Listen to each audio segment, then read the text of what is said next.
வணக்கம் நண்பர்களே. இந்த வீடியோவில் எல்லா ஐஏஎஸ் ஆஸ்பிரன்ஸ்க்கும் ஒரு சிம்பிளான அதே நேரத்தில் ஒரு முக்கியமான ஃபிசிக்கல் எக்ஸசைஸை நான் சொல்லித்தர போகிறேன்.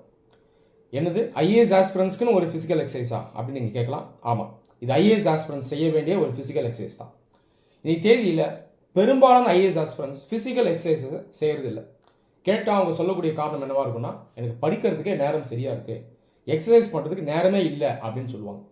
இந்த உலகத்தில் எக்ஸசைஸ் பண்ணுறதுக்கு கூட நேரம் இல்லாமல் ஒரு மனிதர் இருப்பாரா அப்படின்னு பார்த்தீங்கன்னா, ஒரு மனிதர் கிடையாது.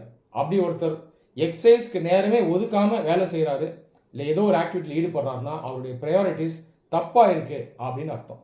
தயவு செய்து ஒரு நாளைக்கு குறைஞ்சபட்சம் ஒரு 15 நிமிஷமாவது எக்ஸசைஸ் பண்ணுங்கள். குறைஞ்சபட்சம் வாக்கிங்காவது போயிட்டு வாங்க.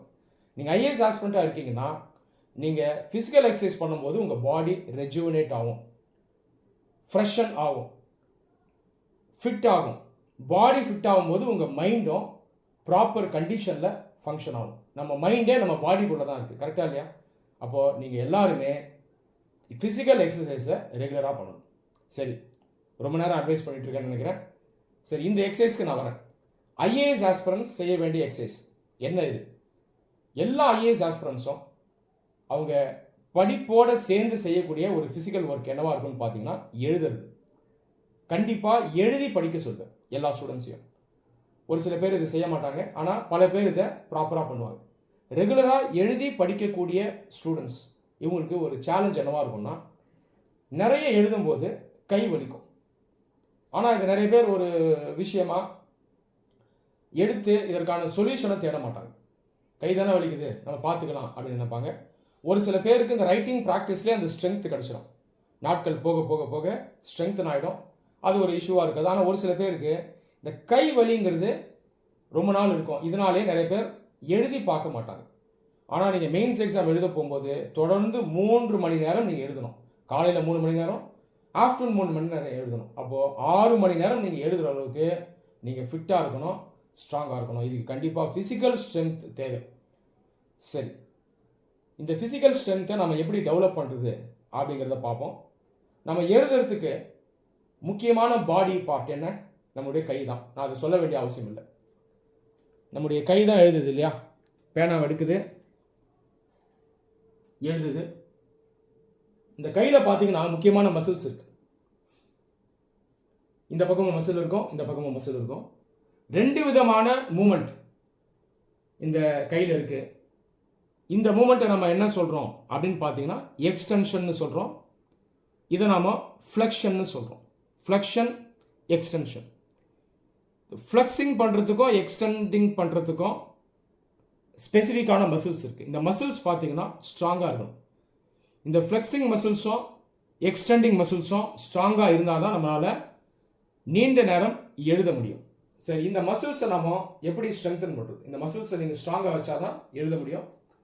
அதனால் நம்ம இதை எப்படி ஸ்ட்ரெங்தன் பண்ணுறது அப்படிங்கிறத பார்க்கலாம். ஒரு சிம்பிளான எக்ஸசைஸ் சொல்லித்தரேன். இந்த மாதிரி ஒரு வாட்டர் பாட்டில் எடுத்துக்கோங்க. இதில் தண்ணீரை நீங்கள் நிரப்பணும். உங்கள் ஸ்ட்ரென்த்துக்கு ஏற்ற மாதிரி பாட்டிலுடைய வெயிட் இருக்கணும்.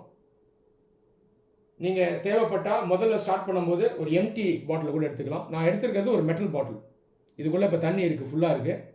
என்னோடய ஸ்ட்ரென்த்துக்கு நான் இதை ஒர்க் பண்ண முடியும். இதை வச்சு உங்களால் ஒரு வேளை ஒர்க் பண்ண முடியல அப்படின்னா நீங்கள் எம்டி பாட்டிலை வச்சு ஒர்க் பண்ண ஆரம்பிக்கலாம். பாட்டில் எடுத்து பிடிங்க. பாட்டிலை பிடிச்சிட்டு முதல்ல நீங்கள் இந்த ஃப்ளெக்ஸிங் மூமெண்ட்டை பண்ணணும். Flexing, extending, flexing, extending, flexing, extending, flexing, extending. இது ஒரு ரெப்பிட்டேஷன். ஃப்ளெக்ஸ், எக்ஸ்டென்ஷன் ஒரு ரெப்பிட்டேஷன். இந்த மாதிரி 10 ரெப்பிட்டேஷன் பண்ணணும். இந்த மாதிரி ஒரு 3 செட்டு பண்ணுங்க. இந்த மாதிரி டெய்லிக்கும் பண்ணணும். 10 ரெப்பு பண்ணணும், 3 செட்டு பண்ணணும். இது நீங்கள் ரெகுலராக பண்ணுங்கள்.